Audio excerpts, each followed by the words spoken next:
श्री कृष्ण गोविंद हरे मुरारी, हे नाथ नारायण वासुदेव। श्री कृष्ण गोविंद हरे मुरारी, हे नाथ नारायण वासुदेव। श्री कृष्ण गोविंद हरे मुरारी, हे नाथ नारायण वासुदेव। श्री कृष्ण गोविंद हरे मुरारी, हे नाथ नारायण वासुदेव। हे नाथ नारायण वासुदेव। हे नाथ नारायण वासुदेव। हे नाथ नारायण वासुदेव। हे नाथ नारायण वासुदेव। कृष्ण गोविंद हरे मुरारी, हे नाथ नारायण वासुदेव। कृष्ण गोविंद हरे मुरारी, हे नाथ नारायण वासुदेव। श्री कृष्ण गोविंद हरे मुरारी, हे नाथ नारायण वासुदेव। श्री कृष्ण गोविंद हरे मुरारी, हे नाथ नारायण वासुदेव।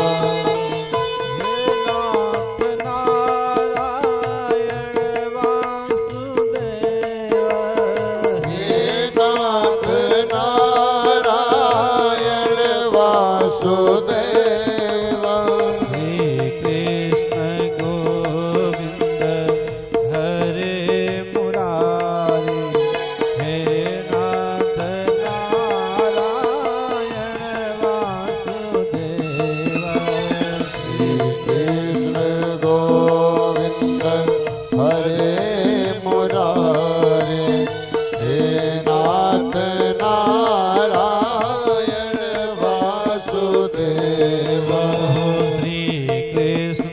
गोविंद हरे मुरारी, हे नाथ नारायण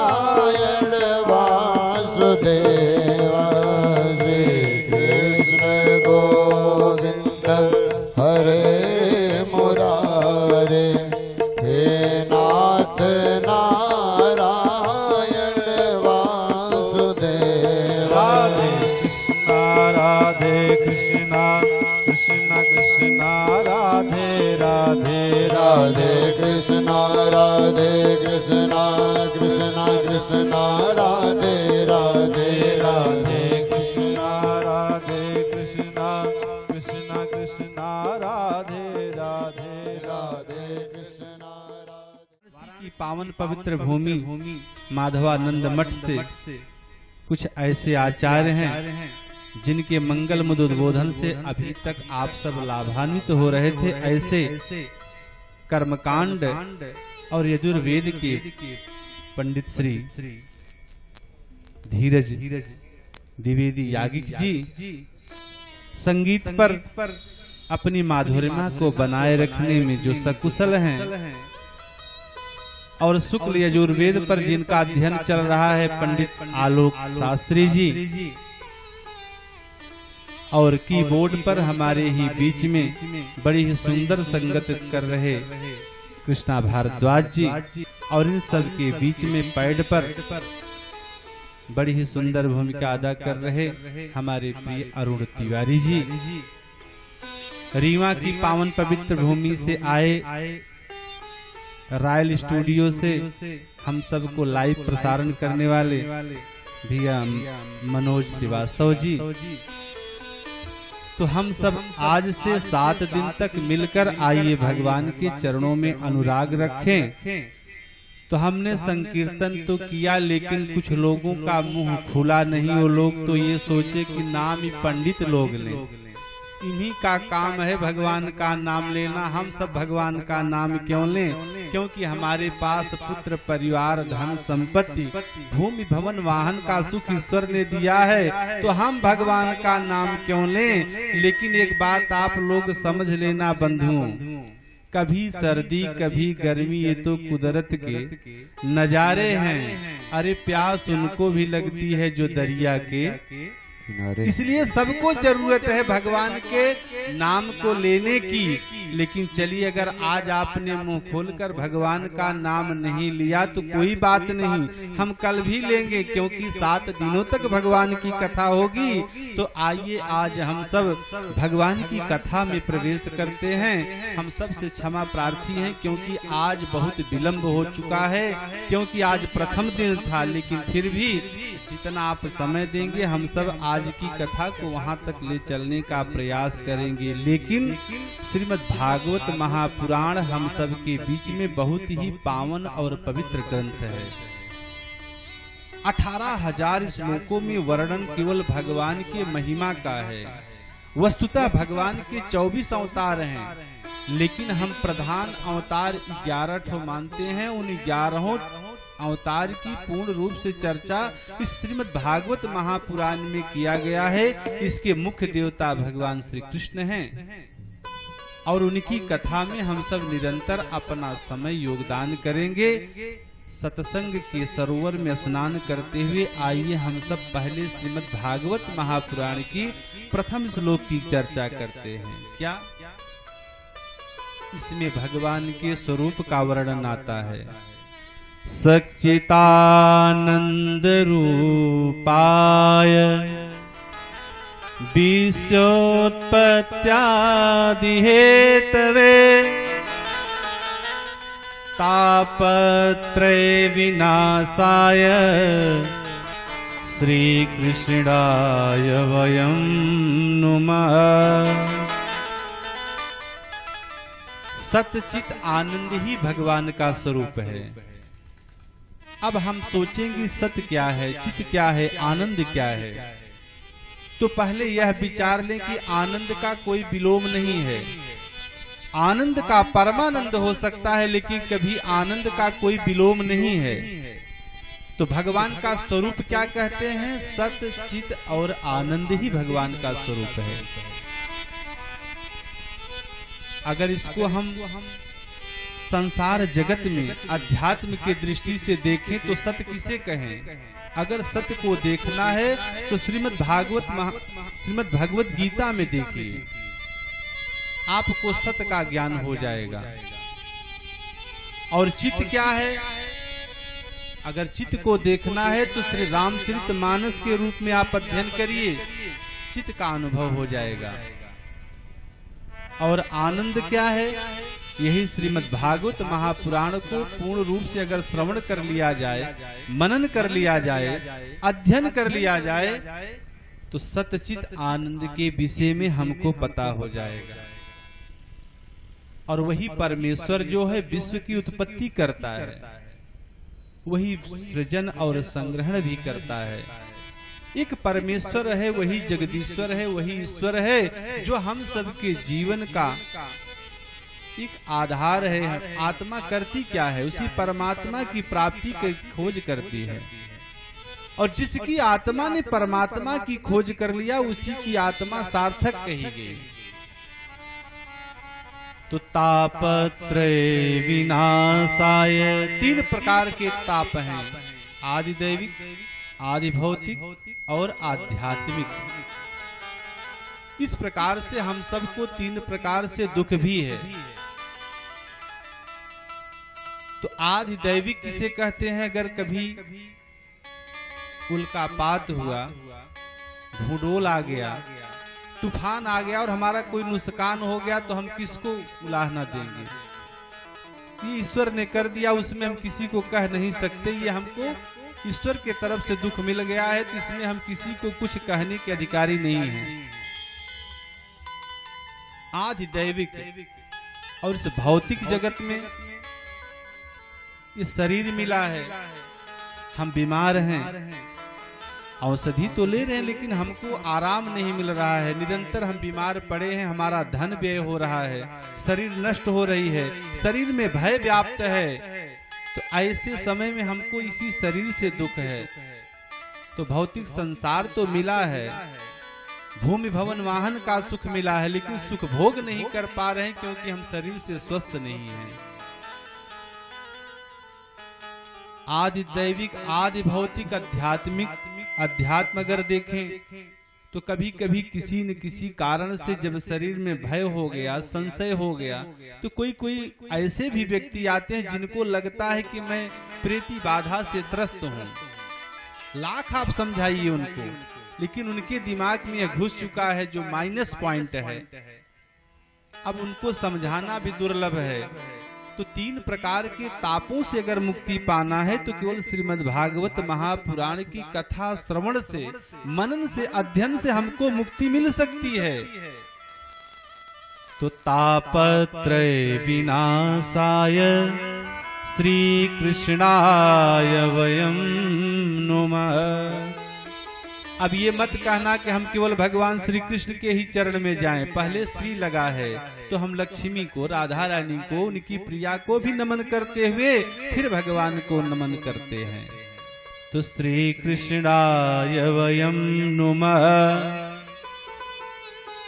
वस्तुतः दुख तो अनेकों हैं संसार में।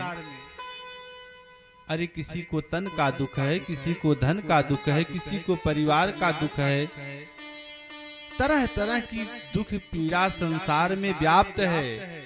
लेकिन इसमें अगर हम भगवान को दोष दें, ईश्वर को दोष दें तो हमको पाप लगेगा। क्यों? कि निज कृत कर्म भोग सब ताता। हम अपने निज का किया हुआ कर्म भोग रहे हैं संसार में और दोष ईश्वर को लगाते हैं। और जब हम जाएंगे यजुर्वेद में भगवान का स्वरूप क्या है, तो सहस्र शीर्षा पूरुख सहस्राक्ष सहस्रपात सभूमिगुं सर्वस्पृत्वा अत्यक्षदशांगुलम्। अब इसमें भगवान का स्वरूप देखिए, जिसको सहस्र सिर हैं, हजारों नेत्र हैं, हजारों कान हैं, ऐसे परमपिता परमेश्वर को कहीं ढूंढना नहीं है तो मिलेंगे कहाँ? अत्यक्तिष्ठ दशांगुलम, 10 अंगुल मात्र हृदय में भगवान विद्यमान होते हैं। और जब बाबा गोस्वामी तुलसीदास जी से रामचरितमानस में पूछा गया, ए बाबा जरा हमको बताओ भगवान का स्वरूप क्या है, कैसे मिलेंगे, कहाँ मिलेंगे? तो बाबा गोस्वामी तुलसीदास जी कहते हैं क्या कि बिनु पग चलई सुनई बिनु काना, बिनु पग चलई सुनई बिनु काना, कर बिनु करम करई विधि नाना, कर बिनु करम करई विधि नाना, बिनु पग चलई सुनई बिनु काना, बिनु पग चलई सुनई बिनु काना, कर बिनु करम करई विधि नाना, कर बिनु करम करई विधि नाना। तब से बोलिए सियावर रामचंद्र की जय हो। तो भगवान के स्वरूप के विषय में हर विद्वानों ने अपना अपना मत प्रकट किया, लेकिन हम खोजें भगवान को कैसे? तो शास्त्र तो कहता है कि काम को छोड़ दो, क्रोध को छोड़ दो, लोभ को छोड़ को दो, ईश्वर अपने आप आपको मिल जाएगा। लेकिन जो व्यक्ति सुरती, सुपारी, पान, तंबाकू नहीं छोड़ सकता, वह काम को छोड़ेगा, क्रोध को छोड़ेगा, लोभ को छोड़ेगा? है संभव? नहीं छोड़ सकता। तब क्या करें? तो आइए, भगवान के पाने के 3 मार्ग हैं, ज्ञान, भक्ति और वैराग्य। अगर इसी का ज्ञान हो जाए तो हमें ईश्वर की साधना सरल हो जाएगी। इसीलिए हम सब भगवान की शरणागति करें। प्रेम से बोलिए श्री राधे कृष्ण भगवान की जय हो। तो काल व्याल मुख ग्रास त्रास निर्रास हेतवे श्रीमद् भागवतम शास्त्रम कलौ कीरेण भासितम। तो आइए उस काल रूपी व्याल के मुख के ग्रास से बचने के लिए हम आपको क्या करना है? श्रीमद् भागवत महापुराण की कथा को श्रवण करके हृदय में भगवान को धारण करके हमको परम गति की प्राप्ति हो सकती है। तो उसी का उपाय करें तो भगवान के शरण में चलना चाहिए। पता है, जब सुखदेव जी महाराज श्रीमद् भागवत महापुराण की कथा को सुनाने के लिए परीक्षित को बैठे तो ऐसे में देवता भी आते हैं कि महात्मा जी आप अमृत का कलश लेकर यह कथामृत आप हमको दान कर दीजिए, आइए विनिमय कर लेते हैं। तो सुखदेव जी ने पूछा, भैया ऐसा क्यों? क्यों हम विनिमय कर लें? उस विनिमय से हमको क्या मिलेगा? तो पता है, संसार ही तो बड़ा ही स्वार्थी है, यह दुनिया बड़ा स्वार्थ का मय है। तो ऐसे में सब अपना अपना काम बनाना चाहते हैं कि हमारा काम बन जाए, हम सुखी हो जाएं, दुनिया से हमसे कोई मतलब, कोई वास्ता नहीं रहता। तो देवता भी सोचे कि अगर इस प्रकार से कथा का दान परीक्षित को मिलेगा तो यह परमगामी हो जाएगा, परलोक प्राप्त कर लेगा। क्योंकि कथा में एक सुख है, यह भेद नहीं करती, कोई भी हो, कैसा भी हो, जैसा भी हो, बैठो और कथा का पान करो। तो कथा अमृत कोई भी पा सकता है, लेकिन अमृत तो वही पा सकता है जो इसका अधिकारी हो, जो इतना विवेकी हो, जो इतना ज्ञानी हो, जो इसके योग्य हो। जब तक ईश्वर की कृपा नहीं होगी तब तक अमृत नहीं पाया जा सकता। लेकिन कथामृत तो जो आए, जहां भी आए, जैसे भी आए, बैठे वह पिए, इसमें कोई भेदभाव नहीं। तो सुधा कुंभम गृहीत्वैव देवास्तत्र समागमन। देवता लोग अमृत का कलश लेकर आए, लेकिन पता है सुखदेव जी ने मना कर दिया। क्यों? कि क्व सुधा क्व कथा लोके क्व कांच है क्व मणिर् महान। अरे कहाँ तो यह कथा रूपी अमृत और कहाँ कांच रूपी आपका यह अमृत का कलश। अरे इस बराबर का विनिमय नहीं है। ऐसे में देवताओं को डांट कर भगा दिया और कहा कि मैं आपको इस कथामृत को नहीं दे सकता। तो कथामृत की वह क्वालिटी है, ऐसे विचार होने चाहिए। तो जो इस प्रकार की श्रद्धा रखता है वह कथा का अधिकारी है। जग के सब लाभ पराजित हैं, सतसंगति वाले बालाभों से स्वर्गादि तुच्छ है, तुलने पर सतसंगति वाले बाटों से। अरे सतसंगति एकांत में नहीं किया जा सकता। जहां समूह हो, जहां लोग बैठे हों और जहां विचारों का आदान प्रदान हो, वहां सत्संगति हो सकती है। तो सत्संगति से ही वह पुण्य मिल सकता है जो हम बहुत दिनों तक यज्ञ करें, तपस्या करें, पूजा करें, पाठ करें, उतना पुण्य हमको नहीं मिलता जितना थोड़े से सत्संगति से हमको सुख मिल जाता है। लेकिन पता है ज्ञान तो वह तलवार है कि इस पर चलना सबके बस की बात नहीं है, वैराग्य सबके बस की बात नहीं है, लेकिन भक्ति जो है उसको व्यक्ति पाकर परम गति पा लेता है, सरल तरीके से भगवान को ग्रहण कर लेता है।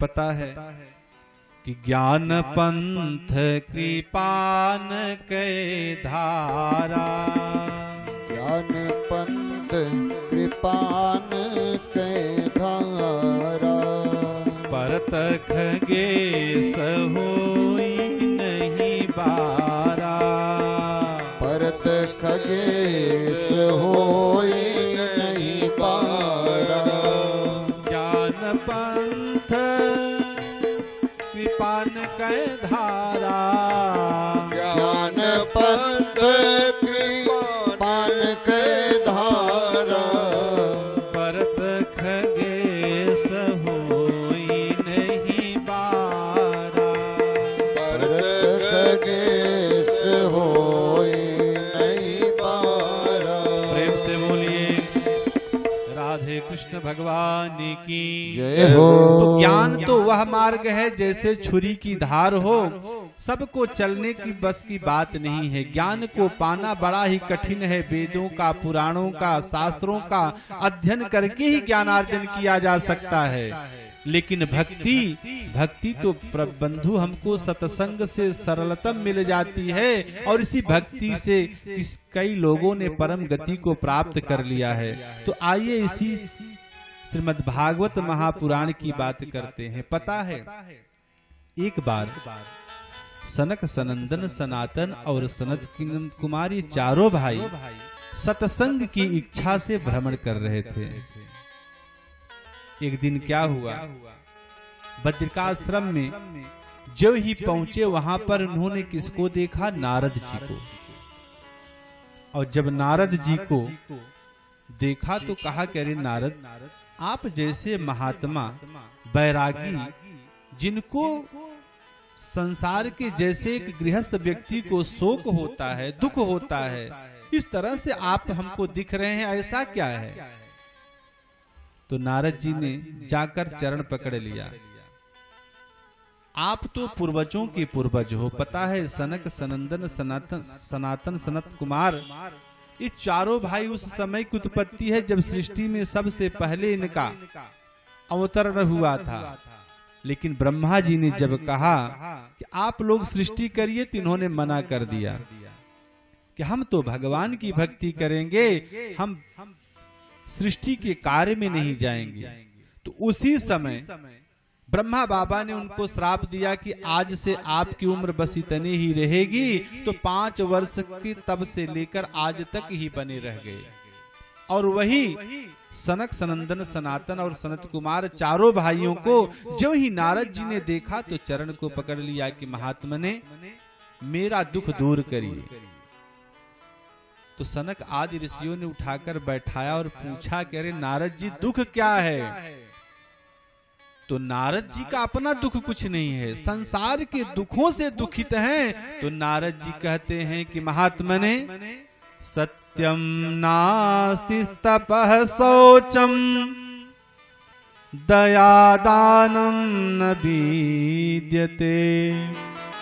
अरे मैं तो पूरे पृथ्वी पर भ्रमण करके आ रहा हूँ। पुष्कर, काशी, गोदावरी, प्रयाग, कुरुक्षेत्र, श्री रंगपट्टम, सेतुबंध, रामेश्वरम आदि प्रयागराज तीर्थ में भ्रमण करके आ रहा हूँ। मैंने देखा कि न कहीं सत्य दिख रहा है, न कहीं तप दिख रहा है, न कोई दया करना चाहता है, न कोई दान ही करना चाहता है। सब अपने सुख की इच्छा में जीवन यापन कर रहे हैं। यही सब देखकर हमको दुख है। तो सनक आदि ऋषियों ने कहा कि अरे कलयुग का तो ऐसा ही प्रभाव है, यही तो शास्त्र मत है, ऐसा ही होना होगा, यह तो पहले से वर्णित है। इसमें बहुत आश्चर्य की बात नहीं नारद जी, कलयुग में यह सब विलुप्त हो जाएंगे, यह पुराणों में इसका वर्णन है। लेकिन नारद जी ने हाथ जोड़कर निवेदन किया कि महात्मा जी, पता है एक दिन घूमते हुए जब मैं वृंदावन पहुंचा तो पता है वहां मैंने क्या देखा। एक सुंदर स्त्री पंखा झल रही है और दो वृद्ध अचेत लेटे हुए हैं। उनके बगल में बहुत सी स्त्रियां उनके साथ सहयोग में लगी हुई हैं। तो मैंने जब जाकर देखा तो एक मन का भाव होता है कि ये सब हैं कौन। तरुणी प्रभुतागे श्याल को बुद्धिदायक। ऐसे संसार में जहां की मनमाना जीवन यापन कर रहे हैं लोग, तो नारद जी ने यही कहा कि महात्मा जी वहां जब मैंने देखा तो हमको लगा कि जहां स्त्रियों का अधिक समुदाय हो वहां ठहरना नहीं चाहिए। मैं तो अपने रास्ते को चल पड़ा। तब तक एक किसी स्त्री ने आवाज लगाई कि भो भो साधो क्षणं तिष्ठ मच्चित्तामपि नाशय दर्शनं तव लोकस्य सर्वथा गहरं परम। हे महात्मने, आपके दर्शन मात्र से पाप से मुक्ति मिल जाती है, थोड़ा आप ठहर जाइए। इतना सुनकर मैं लौट पड़ा और जाकर मैंने पूछा कि काशी तुम का भी मौ, आप कौन हो और आपके साथ ये जो बैठी हुई स्त्रियां हैं ये कौन है, आप अपना परिचय दीजिए। तो नारद जी ने जो ही ऐसा पूछा तो उस स्त्री ने एक ही बात कही कि अहम भक्ति रीति ख्याता इमो में तनयो मतो ज्ञान वैराग्य नामानो काल योगे न जर्जरो। कि मैं भक्ति हूं और जो आप देख रहे हो दो अचेत पुरुष लेटे हुए हैं ये मेरे पुत्र ज्ञान और वैराग्य हैं। और मेरे साथ जो बैठी हुई स्त्रियों को आपने देखा ये गंगा आदि नदियां हमारे सहयोग में बैठी हैं, हमारे दुख में सहयोग करने के लिए आई हैं। जब ऐसा नारद जी ने सुना तो उनको लगा कि अरे आपके पुत्र हैं और आप जवान हैं, ये दोनों वृद्ध हैं, ऐसा कैसे हो सकता है।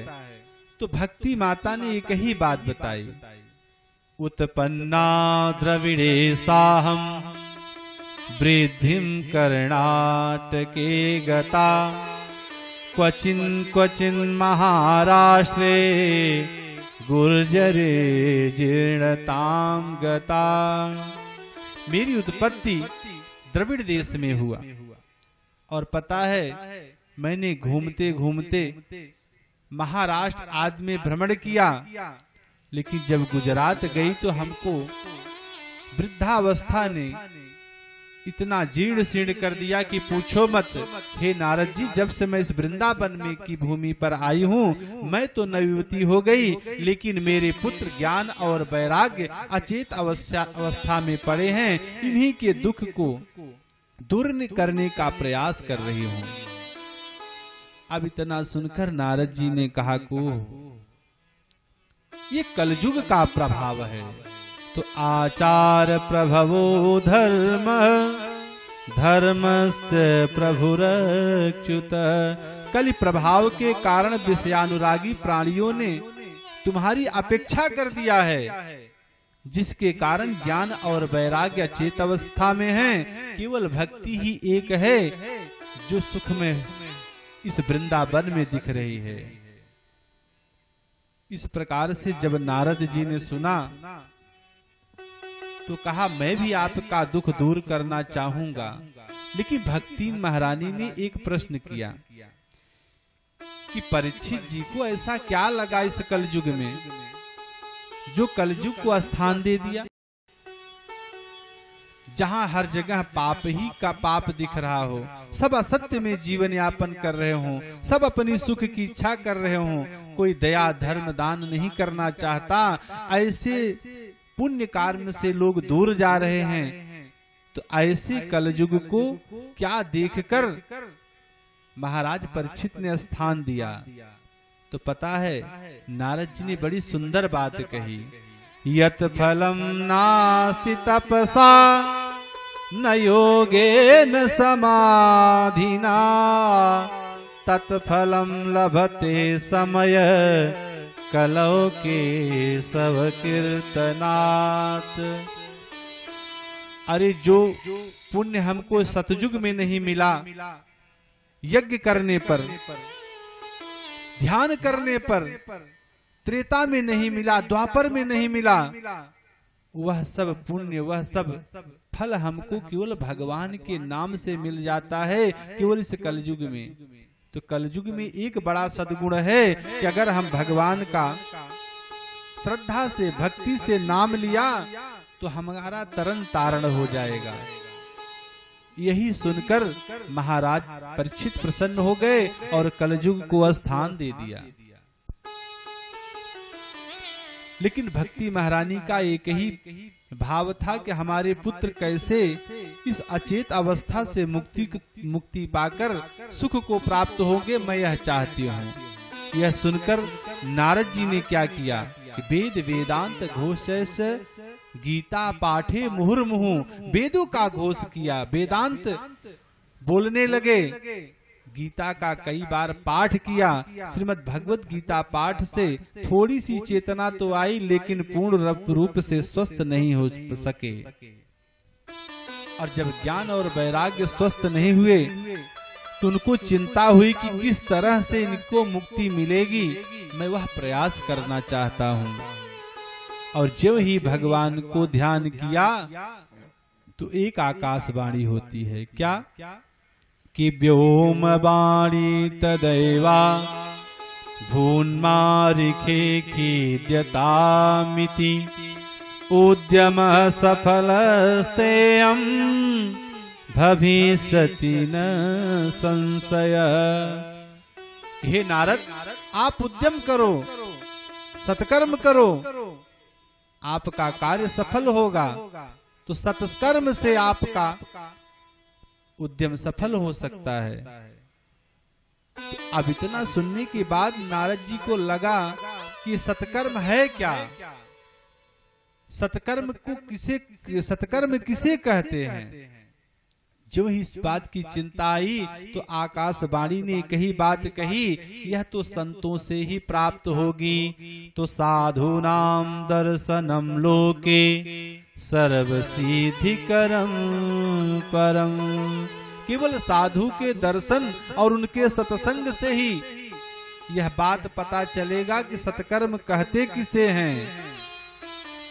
तब क्या करें कि संतन के संग लागी रे तेरी अच्छी बनेगी, संतन के संग लागी रे तेरी अच्छी बनेगी, संतन के संग लागी रे तेरी अच्छी बनेगी, संतन के संग लाग रे तेरी अच्छी बनेगी, अच्छी बनेगी तेरी बिगड़ी बनेगी, अच्छी बनेगी तेरी बिगड़ी बनेगी, संतन के संग लागी रे तेरी अच्छी बनेगी, संतन के संग लाग रे तेरी अच्छी बनेगी, संतन के संग लागी रे तेरी अच्छी बनेगी, संतन के संग लाग रे तेरी अच्छी बनेगी, होए तेरो बड़ भाग रे तेरी अच्छी बनेगी, होए तेरो बड़ भाग रे तेरी अच्छी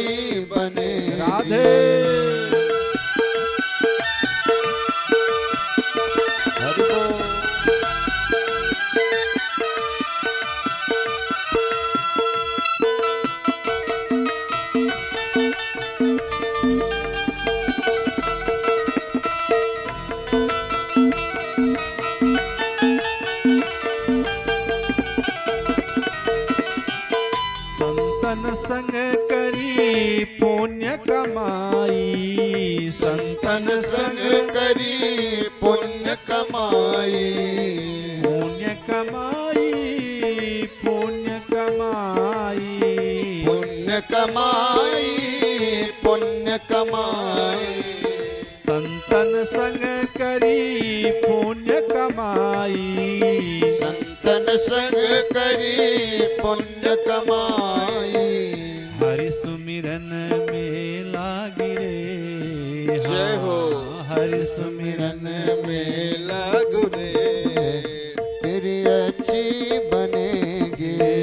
संतन के संग लाग रे, तेरी अच्छी बनेगी। होय तेरो बड़ भाग रे, तेरी अच्छी बनेगी।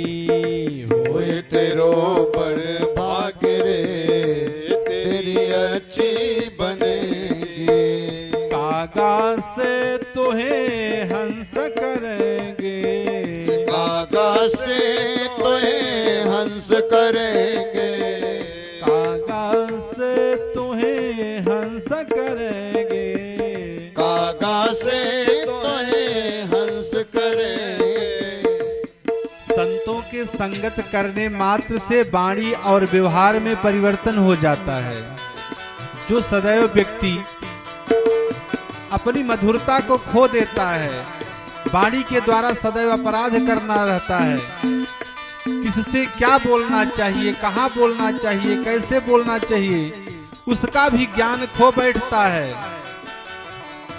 तो संतों की संगत कर लेने से वाणी में संयम, व्यवहार में मधुरता, और जब ज्ञानार्जन होगा तो स्वयं प्राणी सोचता है कि हमारे द्वारा किसी जीवात्मा को दुख ना हो। तो जो कौवे का वाणी है वह परिवर्तन हो जाता है। कागा से तुहें हंस करेंगे, कागा से तुहें हंस करेंगे। मिट जाए उर के दाग रे, तेरी अच्छी बनेगी। मिट जाए उर के दाग रे, तेरी अच्छी बनेगी। मिट जाए उर के दाग रे, तेरी अच्छी बनेगी। मिट जाए उर के दाग रे, तेरी अच्छी बनेगी।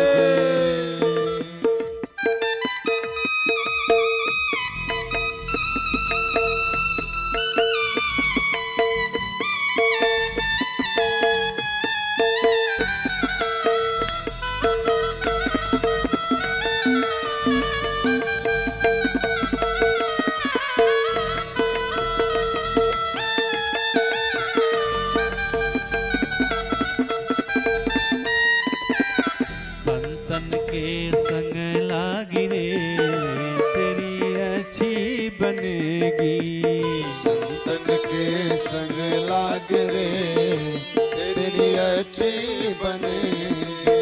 सुतवित नारी तीन आसाए, सुतहित नारी तीन आसाएं। सुतवित नारी तीन आसाए, सुतवित नारी तीन आशाएं। त्याग सको तो त्याग रे, हाँ त्याग सके तो जाग रे, तेरी अच्छी बनेगी। त्याग सके तो जाग रे, तेरी अच्छी बनेगी। धन के तो त्याग रे, तेरी अच्छी बनेगी। संतन के संग लाग रे, तेरी बिगड़ी बनेगी। संतन के संग लाग रे, तेरी बिगड़ी बनेगी।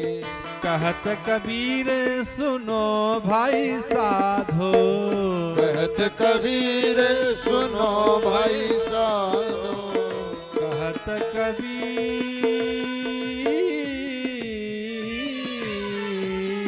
कहत कबीर सुनो रे भाई साधो। कहत कबीर सुनो रे भाई साधो।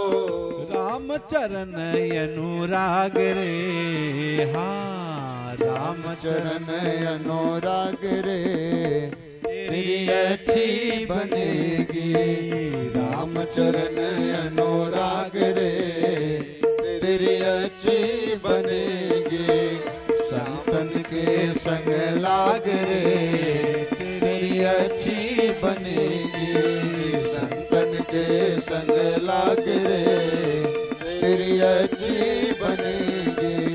संतन के संग लाग रे, तेरी अच्छी बनेगी। प्रेम से बोलिए राधे कृष्ण भगवान की जय हो। तो आकाशवाणी ने भी एक मार्ग दिया कि आप संतों से यह पता करें कि क्या है सत्कर्म, और उसी सत्कर्म की खोज में नारद जी जब निकलते हैं संतों के पास, तो उन्होंने क्या देखा कि हर जगह पाखंड ही पाखंड दिख रहा है। कोई एक अच्छा संत नहीं मिला जो उनको यह बता सके कि यह सत्कर्म है क्या। उसी सत्कर्म की खोज करते हुए आज नारद जी कहां पहुंचे? बद्रिकाश्रम में। और तब उन्होंने कहा कि महात्मा ने इसी खोज के चक्कर में हमें आपका दर्शन मिल गया। हम तो समझते हैं कि अब आप से ज्यादा ज्ञानवान हमको कोई महात्मा कोई संत नहीं मिलेगा। अगर हो सके तो हमारा कल्याण करें और हमको यह बताएं कि यह सत्कर्म क्या है। इतना सुनते ही सनक सनंदन सनातन और सनत कुमार ये चारों भाई मुस्कुराकर एक बात कहते हैं, क्या कि ज्ञानियों ने ज्ञान यज्ञ को ही सत्कर्म कहा है। तो नारद जी ने पूछा फिर इसमें करना क्या होगा? तो सदा सेव्या श्रीमद् भागवती कथा, यस्याह श्रवण मात्रेण हरिचित्तं श्रमाश्रये। सदा सदा सेवन करने योग्य जो है वह है श्रीमद् भागवत महापुराण। अगर इसका हमने बार बार मनन किया, श्रवण किया, अध्ययन किया, तो वही ईश्वर परमेश्वर जगदीश्वर भुवन मोहन श्याम सुंदर यशोदा नंदन हृदय में आकर विद्यमान हो जाता है और प्राणी के समस्त पाप मिट जाते हैं। कौन से पाप? जो बड़े बड़े पाप हैं, छोटे नहीं। ब्रह्मघात, गौघाती, सुवर्ण चोर, मदिरा पीने वाले भी पाप से मुक्त हो जाते हैं। इतने बड़े पाप तक से मुक्ति मिलती है। क्यों? केवल अगर हमने श्रद्धा से श्रीमद् भागवत महापुराण का श्रवण कर लिया। तो बिनु सतसंग न हरि कथा, तेहि बिन मोहन भाग। मोह गए बिनु राम पद, होई न दृढ़ अनुराग।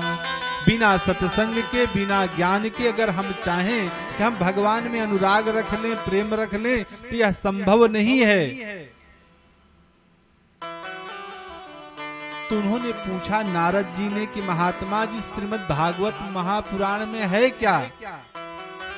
तो सनक सनंदन सनातन सनत कुमार चारों भाइयों ने कहा कि श्रीमद् भागवत महापुराण में भगवान श्री कृष्ण के सारे लीला का वर्णन है। इसको सुनकर व्यक्ति मोक्ष यानी परम गति को पा सकता है। आदौ देवकी देव गर्भ जननम गोपी ग्रहे वर्धनम, मायापूतं जीवितापहननम गोवर्धनो धारणम, कंसच्छेदनं कौरवादिहननं, कुंती सुताः पालनम्। एतद् भागवत पुराण कथितं श्री कृष्ण लीलामृतम्। भगवान श्री कृष्ण के सारे लीला का वर्णन श्रीमद् भागवत महापुराण में है। इसको श्रवण करने से व्यक्ति पाप से मुक्त हो जाता है। हे नारद जी, यत्र भागवती वार्ता तत्र भक्त्यादिकं व्रजेत् कथा शब्दं समाकर्ण्य तंत्रिकं तरुणायते। भक्ति ज्ञान व वैराग्य अवश्य ही पहुंच जाएंगे आपके श्रीमद् भागवत महापुराण की कथा में, और पहुंच ही नहीं जाएंगे, मैं दावा के साथ कहता हूँ यह सब तरुण होकर नाचते गाते हुए भगवान की जयकारा करेंगे। अरे इतना सुनते ही नारद जी ने पूछा हाथ जोड़कर कि महात्मा जी इसका विधान हमको बता दीजिए, विधि बता दीजिए, किस तरह से हम श्रीमद् भागवत महापुराण की व्यवस्था करें। तो पता है सनक आदि ऋषियों ने कहा कि आप हरिद्वार में आनंद तट पर जाकर श्रीमद् भागवत महापुराण की कथा के श्रवण के लिए वहां विधि करिए। यह सप्ताह के माध्यम से श्रवण किया जाएगा। इसमें अच्छे अच्छे विद्वानों को आमंत्रित करें जो सुनने में जिनको सुख मिले।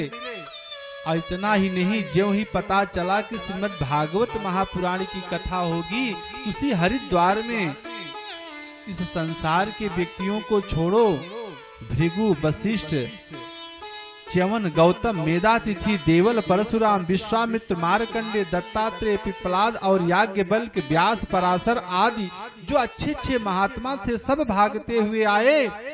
क्यों? क्योंकि अब श्रीमद् भागवत महापुराण की कथा होगी। ऐसे कथा को सुनकर अपने जीवन में सुख और समृद्धि की प्राप्ति करना है, उस भगवान को अपने हृदय में धारण करना है। तो बड़े बड़े महात्मा आते हैं।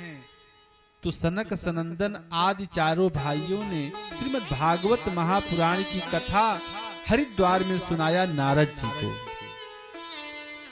और श्रीमद् भागवत महापुराण की महिमा तो समझो, मुक्ति कर तले स्थिता है। मुक्ति प्रदान कर देने में जो समर्थ है वो श्रीमद् भागवत महापुराण है। श्लोकार्धम श्लोक पादम वा पठे भागवतम च यः नित्य पुण्यम वाप्नोति राजसूया स्वमेधयो। एक श्लोक अथवा आधा श्लोक का पाठ भी अगर हम आप नित्य भगवान के इस श्रीमद् भागवत महापुराण का करते हैं तो समझ लीजिए हमको अश्वमेध यज्ञ का फल मिल रहा है। इतना बड़ा पुण्य है श्रीमद् भागवत महापुराण के श्लोकों का। तो यत् फलम नास्ति तपसा न योगेन समाधिना अनायासेन तत्सर्वं सप्ताह श्रवणे लभेत। अगर एक सप्ताह 7 दिन कोई श्रद्धा से, प्रेम से, भक्ति से बैठकर श्रीमद् भागवत महापुराण के कथा को श्रवण कर ले तो पता है यही श्रीमद् भागवत महापुराण वह पुण्य दे रहा है जो न योग से मिलेगा, न तपस्या से मिलेगा और न कोई यज्ञ से मिलने वाला है। केवल श्रीमद् भागवत महापुराण के कथा श्रवण से मिल जाता है। तो यह सप्ताह की विधि से अगर हम इसको श्रवण करते हैं तो जीवन धन्य होगा। तो यज्ञात गर्जति सप्ताह सप्ताहो गर्जति व्रतात। यह जो सप्ताह यज्ञ है यह तो पुकार कर गर्जना करके कहता है कि अगर आप मेरे पास आओ हमारी कथा में तो मैं तुम्हें उस परम पिता परमेश्वर तक पहुंचाने का एकदम पूर्ण रूप से गारंटी कही गई है, जिसको हम यह कह ले कि सत्यम। अब ऐसा नहीं कि हम आकर बैठ गए और भगवान की कथा सुनी हमको मुक्ति हो गई। ऐसा तब कैसे सुने? मन से, वचन से, कर्म से, श्रद्धा से। कि कायेन वाचा अरे मनसा पिपातकम नेत्रम प्रकुर्वन्ति सठाहटे नये परस्वपुष्टा मलिना दुरासया सप्ताह यज्ञेन कलो पुनन्ति ते। इस कलयुग में अगर हमारे द्वारा मन से, वाणी से, कर्म से कैसा भी पाप हो गया हो, कैसा भी अपराध हो गया हो, उन सभी पापों से मुक्ति हो जाएगी तब जब हम भगवान की श्रद्धा और भक्ति से कथा सुन ले और श्रद्धा से अपने हृदय में धारण कर ले। ये गुण है श्रीमद् भागवत महापुराण में। तो भगवान की कथा श्रीमद् भागवत महापुराण में बड़ी सुंदर और अलौकिक है। तो भगवान का स्वरूप क्या है, इस प्रथम दिन की कथा में उसी का वर्णन है, सतचित आनंद। लेकिन अगर भक्ति के माध्यम से कोई श्रद्धा से भगवान को प्रकट करे तब कैसे करेगा कि मेरो कान्हा गुलाब को फूल, किशोरी मेरी कुसुम कली। मेरो कान्हा गुलाब को फूल, किशोरी मेरो कुसुम कली। मेरो कान्हा गुलाब को फूल, किशोरी मेरी कुसुम कली। मेरो कान्हा गुलाब को फूल, किशोरी मेरे कुसुम कली। कान्हा मेरो नंद जी को छोना, कान्हा मेरो नंद जी को छोना। कान्हा मेरो नंद जी को छोना। कान्हा मेरो नंद जी को छोना। राधा वृषभान लली, राधा वृषभान लली। किशोरी मेरो कुसुम कली। मेरो कान्हा गुलाब को फूल, किशोरी मेरे कुसुम कली। मेरो कान्हा गुलाब को फूल, किशोरी मेरी कुसुम कली। मेरो कान्हा गुलाब को फूल, किशोरी मेरे कुसुम राधे।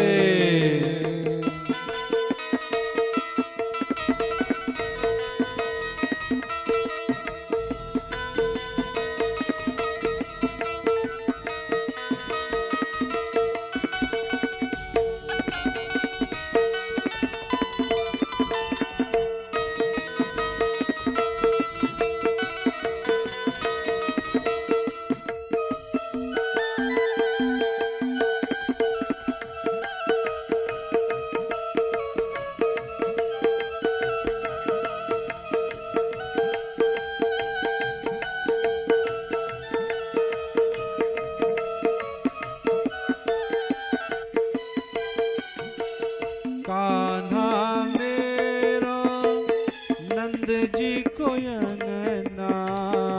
कान्हा मेरो नंद जी के अंगना। कान्हा मेरो नंद जी को अंगना। कान्हा मेरो नंद जी के अंगना। राधा गोपियन की गली। राधा गोपियन की गली। किशोरी में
कान्हा खाए माखन लोना, कान्हा खाए माखन लोना, कान्हा खाए माखन लोना, कान्हा खाए माखन लोना, राधा मिश्री से भली, राधा मिश्री से भली, किशोरी मेरी कुसुम कली, मेरो कान्हा गुलाब को फूल, किशोरी मेरी कुसुम कली, मेरो कान्हा गुलाब को फूल, किशोरी मेरी कुसुम कली। जय हो।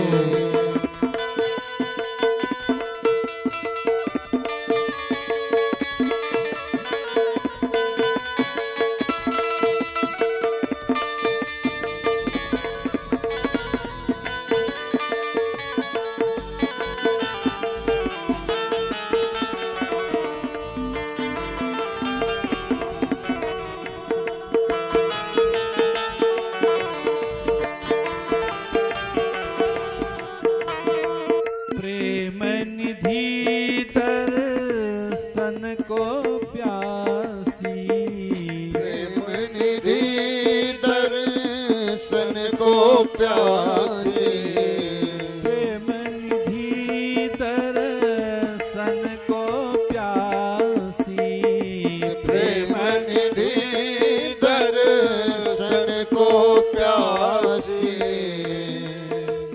भटकत ब्रज की गली,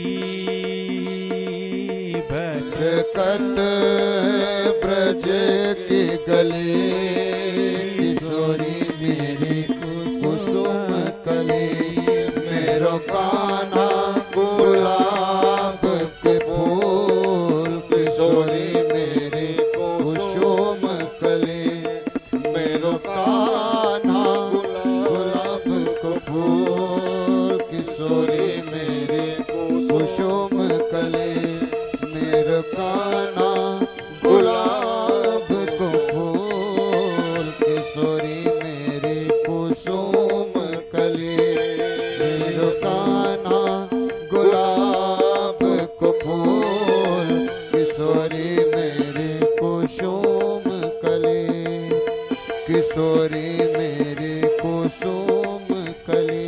प्रेम से बोलिए राधे कृष्ण भगवान की। जय हो। तो बात विषयांतर न हो, आइए पुनः हम सब वहीं चलते हैं कि जब नारद जी ने सनक सनंदन सनातन सनत कुमार चारों भाइयों से श्रद्धा और भक्ति से भगवान की कथा को सुना, तो पता है संकीर्तन में ही भक्ति ज्ञान वैराग जाकर झूम कर वहीं नाचने लगे, सब तरुण अवस्था को प्राप्त हो गए। तो भागवत महापुराण को श्रवण कर लेने से ज्ञान वैराग्य और भक्ति ये तीनों पुष्ट हो जाते हैं, हृष्ट पुष्ट हो गए। तो लोगों ने पूछा कि जो अस्थिरस्य नारदस्य, जो अस्थिर नारद हैं, जिनको श्राप है कि 2 घड़ी से ज्यादा कहीं ठहर नहीं सकते, ऐसे नारद जी ने कैसे श्रीमद् भागवत महापुराण की कथा को श्रवण किया? तो पता है,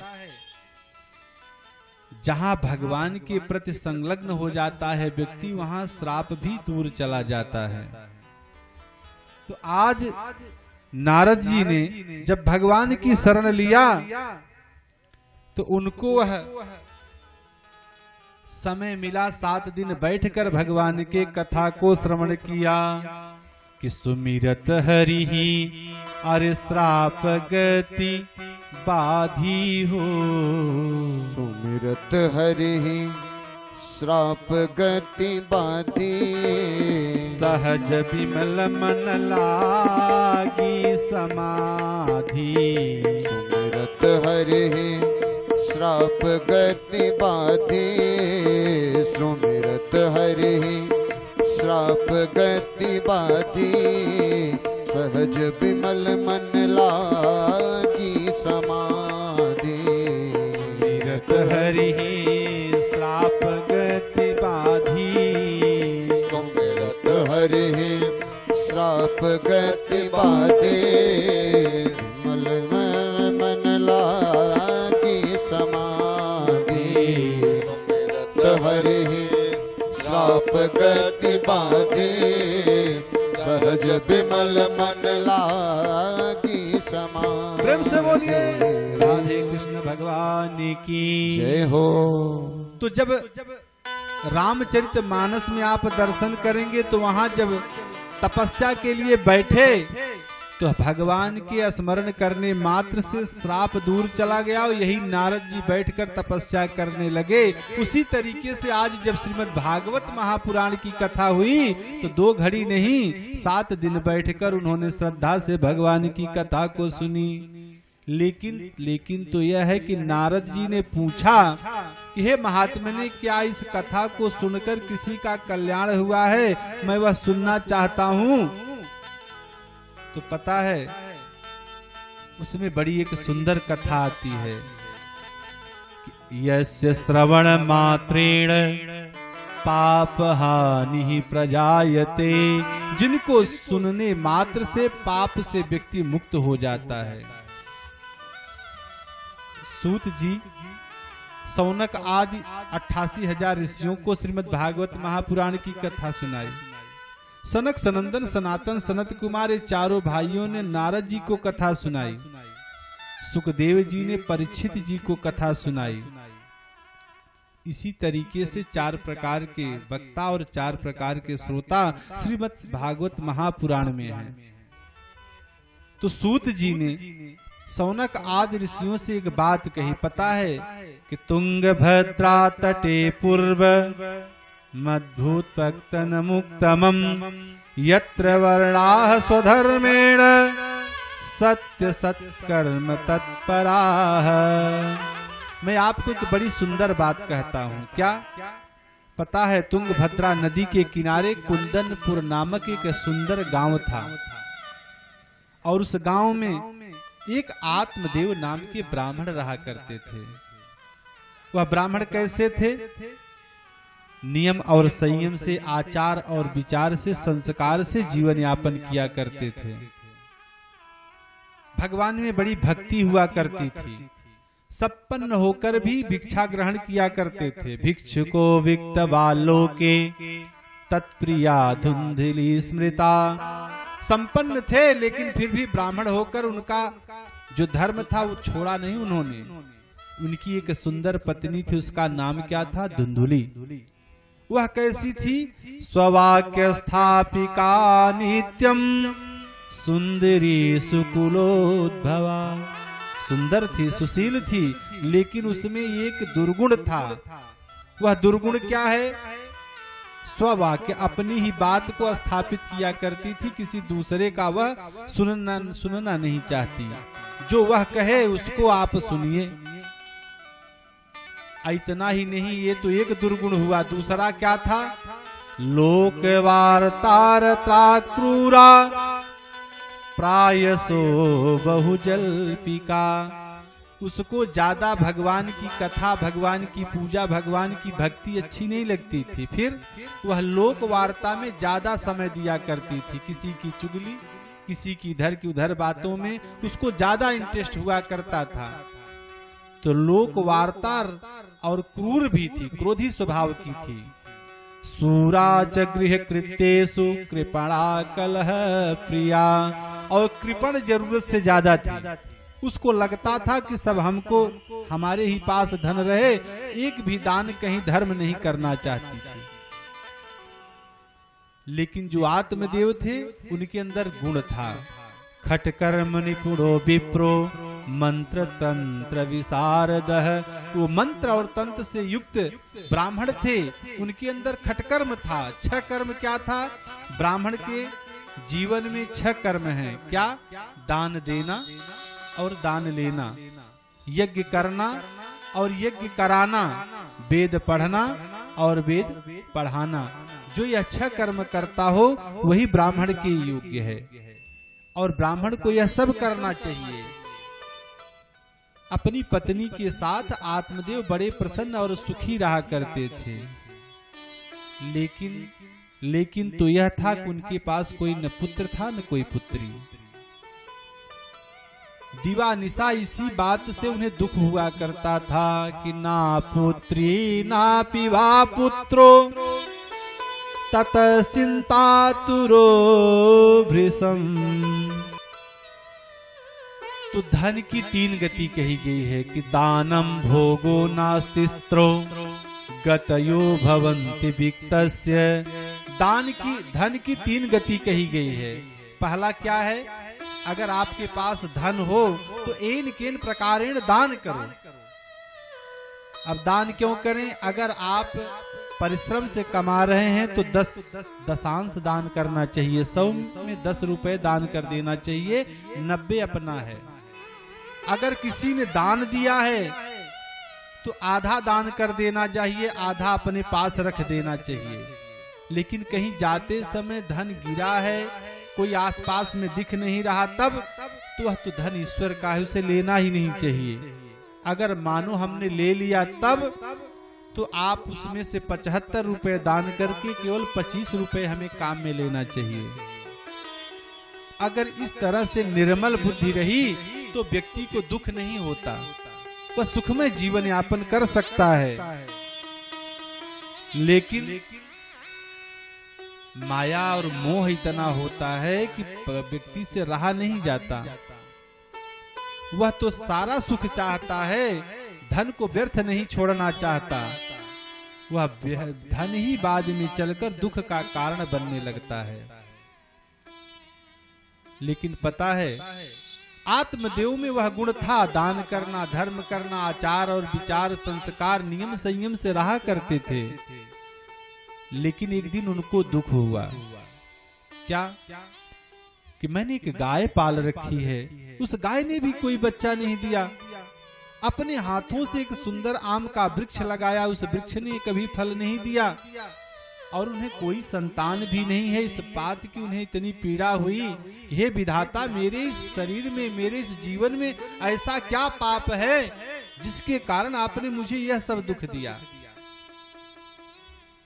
जब इतना दुख बढ़ा तो ठंडी और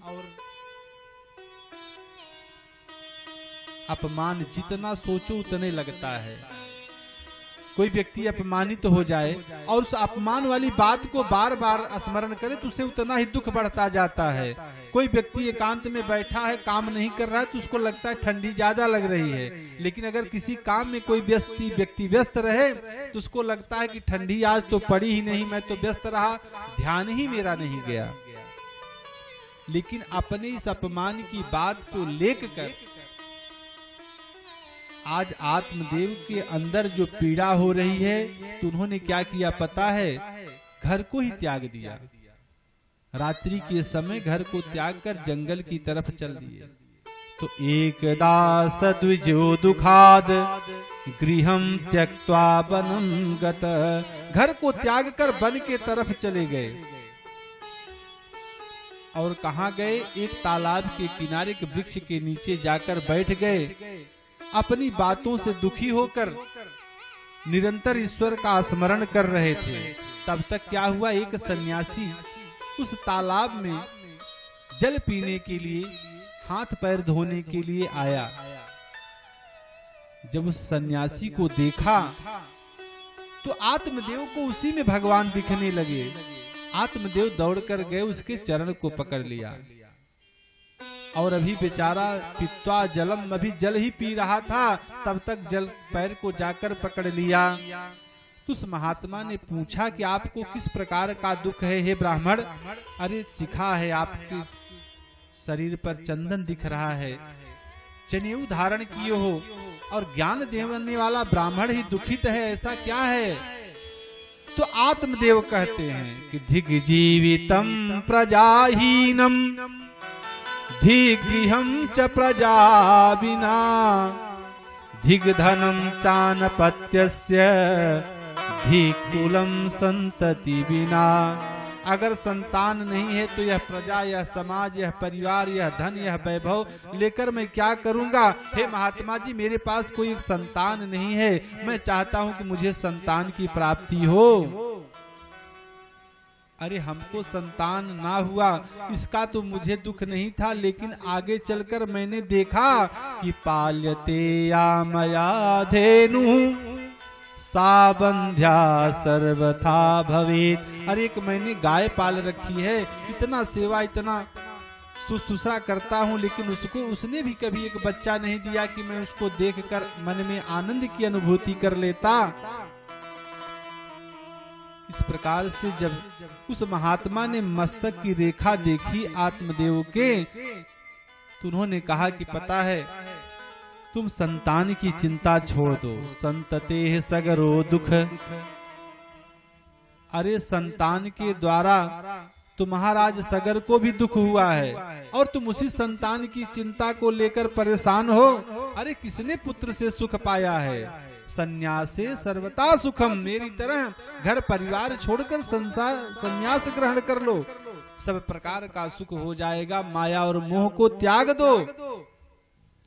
लेकिन आत्मदेव ने कहा कि नहीं, कुग्रामवास अरे कुलहीन सेवा, कुभोजनम क्रोधमुखी च भार्या, मूर्खश्च पुत्रो विधवा च कन्या, विनायग्नि ना खट प्रदहेत कायम। कुग्राम वास है, कोई ऐसा गांव हो जहां दुष्ट व्यक्ति ही निवास करते हो तो वहां हमको भी दुख ही होगा। और भोजन की इच्छा नहीं है, हमने थोड़ा मोह बस खा लिया तो वह भी दुख ही देगा, वह सुख नहीं देगा शरीर में। और पत्नी यदि क्रोधातुर हो तो समझ लीजिए कि जीवन नष्ट ही प्राय है। और मूर्ख पुत्र पैदा हो जाए तो दीवा निशा तपित, रात दिन दुख होता है कि हे भगवान, क्या मेरा ही भाग्य खराब था जो इस दुष्ट को दे दिया। और विधवा कन्या को देखकर व्यक्ति 6 प्रकार के दुख से अधिक दुखी होते हैं। ऐसे में माना कि मैं आपको पुत्र दूं, आपको पुत्र हो जाए, लेकिन अगर क्या गारंटी है कि वह आचारी विचारी संस्कारी होगा। अगर उसके अंदर संस्कार आचार विचार न हुआ तो आप और दुखी होंगे, इसलिए आप चिंता न करें। लेकिन पता है पत्नी कैसी होनी चाहिए? सीता के जैसी।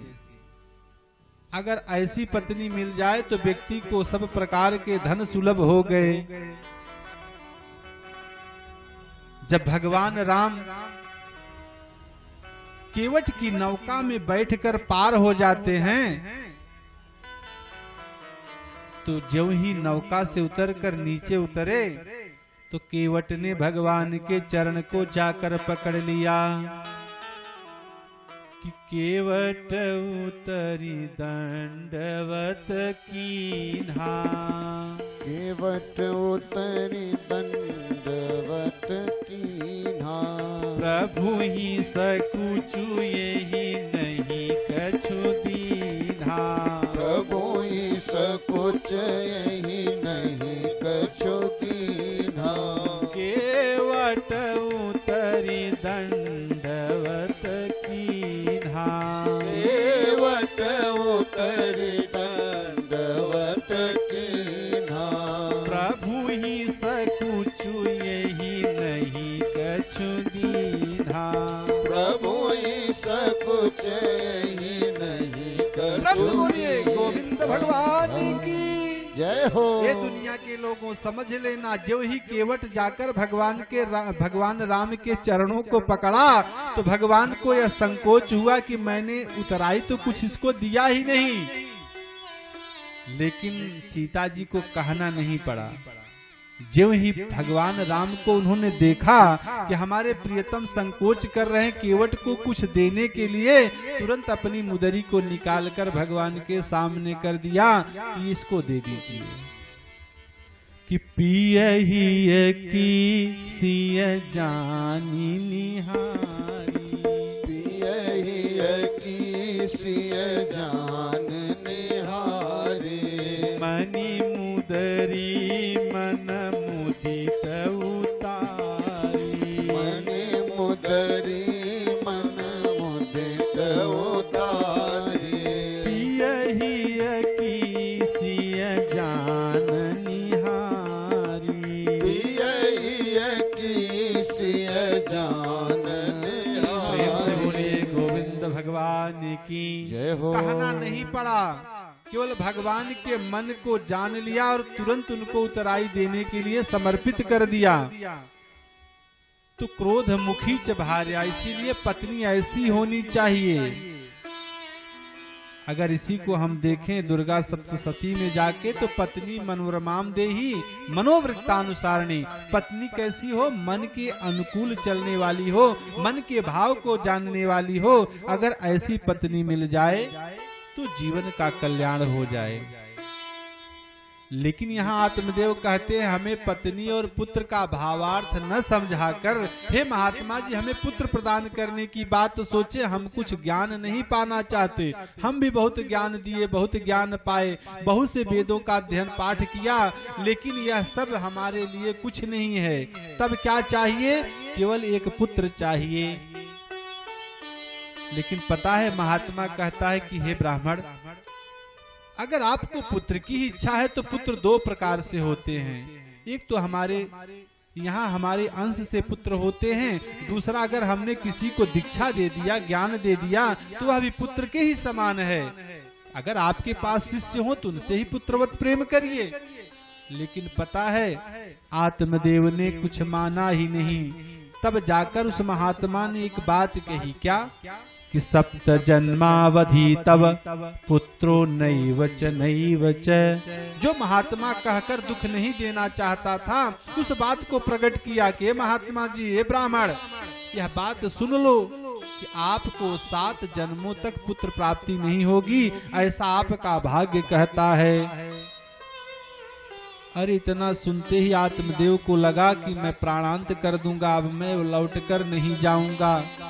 लगे सर पटकने। जब सन्यासी ने देखा कि यह मानेगा नहीं ब्राह्मण, तो उन्होंने अपनी तरफ से एक फल प्रदान किया। इस फल को ले जाकर पत्नी को देना।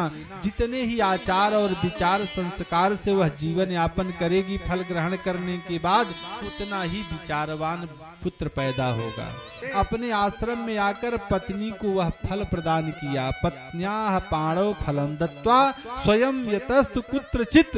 पत्नी को फल देकर और बताया उस फल का महत्व, और स्वयं आनंद में चले गए दर्शनों के लिए कहीं। लेकिन अगर श्रद्धा नहीं है तो सब दिया गया व्यर्थ हो जाता है। तो अश्रद्धया हुतम दत्तम तपस्तप्तम कृतम च यत् असिद्ध्युच्यते पार्थ न च तत्प्रेत्य नोइह। भगवान श्री कृष्ण गीता में कहते हैं कि हे अर्जुन, जिसके अंदर श्रद्धा नहीं है उसका यज्ञ किया हुआ नष्ट हो जाता है, उसका दान दिया हुआ नष्ट हो जाता है। तो जो भी करें श्रद्धा से करें, प्रेम से करें, समर्पण की भावना से करें। लेकिन यहाँ धुंधुली को ऐसी कोई इच्छा नहीं थी कि हमको पुत्र की प्राप्ति हो जाए। ज्यों ही फल को पाया तो लगी फल को रखकर विचार करने। तो लोक वार्ता में उसको आनंद था। तो जो सहेलियां आकर निरंतर उससे वार्ता करती थी, उन सहेलियों में इस बात को रखा। तो लोगों ने तरह तरह की अपने मन मार्जिंग बात कहने प्रारंभ कर दिया। और अब उस धुंधली के आत्म में संशय पैदा हो जाता है। उसने क्या कहा कि बंध्या या विधवा नारी सुखनी चेति में पति मति। अरे वह तो सुखी है जो बंध्या है, न सेवा करना है, न कुछ करना है, न बहू का ताना झेलना है, न उलाहना झेलना है। अरे सुखमय होता है। बेटा होगा तो बहू आएगी, घर में विवाद छिड़ेगा, इधर उधर की बातों से ताना तानी, हमेशा दुख ही होगा। इससे तो अच्छा है कि मैं ऐसे ही रहूं। और इतना नहीं, अपने बगल में कोई उसकी एक बहन थी, उसको भी बुलाकर जब यह सब बात बताई तो उसके बहन ने एक बड़ी सुंदर बात उसको बता दिया जो उसको अच्छा लगा। कि खाबे पहिरे ढोंगते ये जोगी अवधूत, अरी बहिन कहूँ फलन ते होत न देखे पूत। अरे ये सब जो बाबा लोग कहते हैं ढोंग विद्या है, इन लोगों की बात में ज्यादा नहीं आना चाहिए। यह सब अपने घूमने के लिए आने जाने की बात है। अरे कहीं फल से कोई पुत्र पैदा होता है। जब इस बात को कहा तो उसने कहा फिर मैं क्या करूं, अपने पति देवता को भी तो संतुष्ट करना है, कैसे उनको समझाऊं। तो उनकी बहन ने एक बड़ी सुंदर राय दी, देखो मैं गर्भवती हूं, इस फल को परीक्षा के लिए किसी गाय को दे दो और अपने पतिदेव से कह देना कि मैंने फल ग्रहण कर लिया, जब मेरे पास कोई संतान होगी तो मैं तुम्हें लाकर दे दूंगी और उसके बदले में मुझको धन दे देना, अपने पति को संतुष्ट कर दूंगी। यह बात सुनकर धुंधली प्रसन्न हो गई और उसने उस फल को ले जाकर गाय को दे दिया। और उधर गाय तो गर्भवती हो गई। धीरे धीरे समय बीता और विधाता की जो नियति थी, जो होना था वही हुआ। उसकी बहन को जब एक पुत्र होता है तो उस पुत्र को लाकर अपने यहाँ बहन के यहाँ पहुंचा देती है। और जब सुना कि हमारे यहाँ पुत्र हुआ है तो आत्मदेव ब्राह्मण स्वभाव के तीर्थ यात्रा में जाने वाले थे, घर उनका आना जाना बहुत नहीं होता था, बाहर में ही जाकर यज्ञ अनुष्ठान में सदैव व्यस्त रहा करते थे। लेकिन आज जब उन्होंने सुना कि मेरे घर पुत्र की प्राप्ति हुई है, अरे सुनकर आनंद का अनुभव किया। हे विधाता, जो मेरी इच्छा थी आपने पूर्ण कर दिया, आज मैं सुखी हो गया। इधर आत्मदेव तो प्रसन्न हैं और उधर नामकरण संस्कार की जब बात आई तो धुंधुनी ने हट कर लिया कि मैं ही अपने पुत्र का नामकरण करूंगी। अच्छा, पिता जब नामकरण करता, कोई विचार वाला आचार वाला नाम करता तो पुत्र को भी भगवान के नाम से जोड़ता है कि किसी न किसी कारण से भगवान के नाम मुख पर आते रहें। लेकिन यहाँ धुंधकारी ने उनका नाम रख दिया, धुंधुली ने अपने पुत्र का नाम रख दिया धुंधकारी, अपने नाम से जोड़ दिया। और उस बालक का नाम क्या हो गया? धुंधकारी। पुत्रस्य धुंधकारीति नाम मात्रा प्रतिष्ठितम। आज माता ने उनकी नाम की प्रतिष्ठा कर दिया, क्या? धुंधकारी। लेकिन जब गाय ने भी एक बच्चे को जन्म दिया तो वह कैसा था? वह भी मानव के स्वरूप में था, लेकिन उसके कान जो थे वह गौ के थे। और पंडित आत्मदेव ने उनका नामकरण किया गौकर्ण। तो आज कहाँ एक पुत्र के लिए परेशान थे आत्मदेव महाराज, लेकिन उनको 2 पुत्र की प्राप्ति होती है। दोनों का नाम संस्कार आदि किया और धीरे धीरे बच्चे बड़े हो गए। लेकिन तो यह था, गौकर्ण तो पंडित हुए, ज्ञानी हुए, विचारवान हुए, लेकिन धुंधकारी महाखल, मांसाहार मदिरा सेवन में रत रहकर वह अपने आप को पाप में रत कर लिया। यह सब दुख देखकर एक दिन आत्मदेव बड़े ग्लानि में हो गए कि मेरा किस प्रकार से कल्याण होगा, यह सोचकर रोने लगे। और जब इस प्रकार से देखा तो गौकर्ण ने आकर समझाया कि हे पिताश्री, आपको चाहिए कि आप संसार से वैराग्य ले लें कि न च इंद्रस्य सुखम किंचन सुखम चक्रवर्तिनः सुखमस्ति विरक्तस्य मुनेरेकांत जीविनः। हे पिताश्री, संसार में इंद्र को भी सुख नहीं है, चक्रवर्ती राजा को भी सुख नहीं है। अगर आप सुख चाहते हैं तो आप एक काम करिए, संसार से वैराग्य लेकर संन्यास ग्रहण कर लीजिए, आपका कल्याण हो जाएगा। अशांतस्य कुतः सुखम। अगर आप यहाँ रहोगे तो आपको अशांति होगी और अशांति में सुख नहीं हो सकता। अब पता है, आत्मदेव तो चले गए जंगल में पुत्र के से ज्ञान पाकर, और यहाँ धुंधकारी अपने माता को भी मारना पीटना प्रारंभ कर दिया। जाकर एक दिन कहा कि हे माता, धन कहाँ रखा है बताओ, और नहीं तो मैं अब आपको पीटना प्रारंभ करूंगा। और यह सुनकर तो धुंधली डर के कारण रोने लगती है और उसको क्या, उसने कभी सत्संग तो किया नहीं था, तो जाए तो कहाँ जाए, वह जाकर कुआं में कूदकर अपना प्राणांत कर दिया। कूपे पातः कृतो रात्रो तेन सा निधनम गता। इस प्रकार से आत्मदेव तो चले गए जंगल में और धुंधली कुएं में जाकर आत्मदाह कर लेती है। अब एक बार विचार करें, अगर देखा जाए तो यही जीवन है। यही तो पहले सन्यासी समझा रहा था, लेकिन आत्मदेव को नहीं समझ में आया।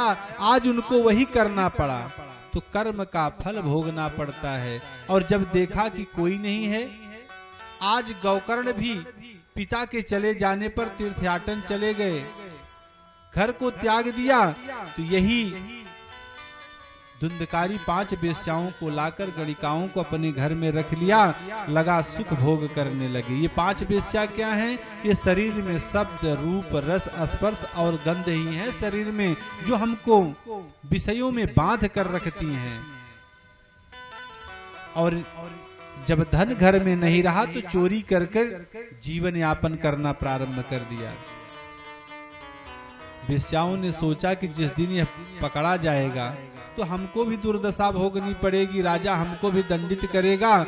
इससे तो अच्छा है इसको हम लोग एकांत कर देते हैं, इसका प्राणांत करके हम लोग यहाँ से चलें। उन 5 गणिकाओं ने विचार करके एक ही रात्रि में उस धुंधकारी को रस्सियों से बांधकर आंगन में और पीट पीट कर मारना प्रारंभ कर दिया।